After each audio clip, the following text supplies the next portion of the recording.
dakle, replika žezla koju stvari vizantijski car dao Hilandaru da predstavlja njega u samom manastiru, jer je sam Hilandar bio na vizantskoj teritoriji, a ujedno je poznato da su igumani imali pravo da nose žezlo, tako da je to bila trajna insignija tog igumana.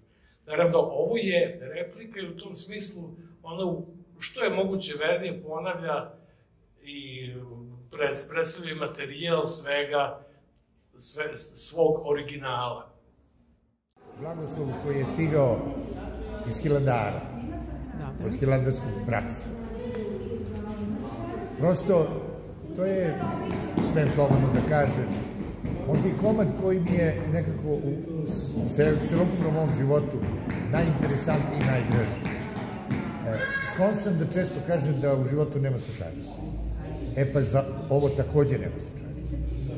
Te 93. godine davne što sam svojom rukom i napisao, imao sam tu priliku i čast da u Hilandaru, boraveći sa mojim velikim prijateljem, koji je prvi put opisao to žezlo, da ga vidim, da ga držim u svojim rukama i da ga restauriram. Bar delimično da može da bude u crkvi.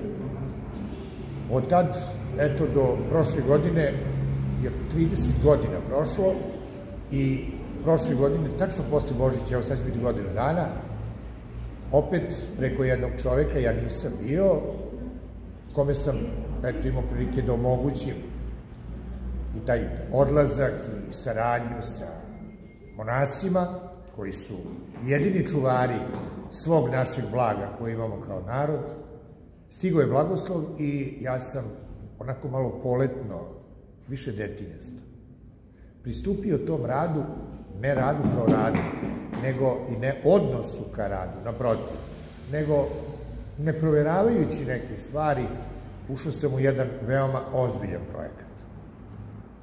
Danas mi je milo.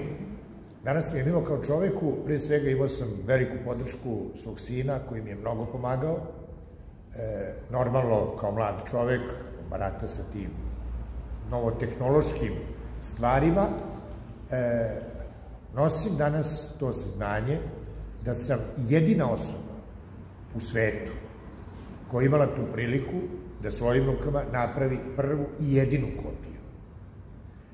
Zbog određenog spleta okolnosti, to je jedina stvar koju sam u svom životu od 65, ali eto profesionalno nekih preko 40 godina rada, čak i zaštitio. Tako da imam i rešenje o zaštiti autorskih prava. Divno.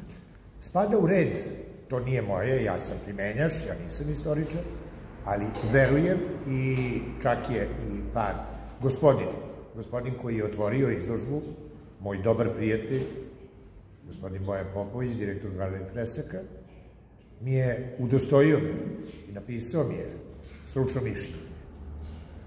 Znači, to je nešto što na neki način i govori mnogo više nego da ja kažem. Ja sam primenjaš, ja mogu nešto da probam, da realizujem ili da mi ne uspe. Ali pošto je ovo uspelo, znači sada stvarno mogu da kažem da je to stvarno najvrednija i jedina prava srpska relikvija.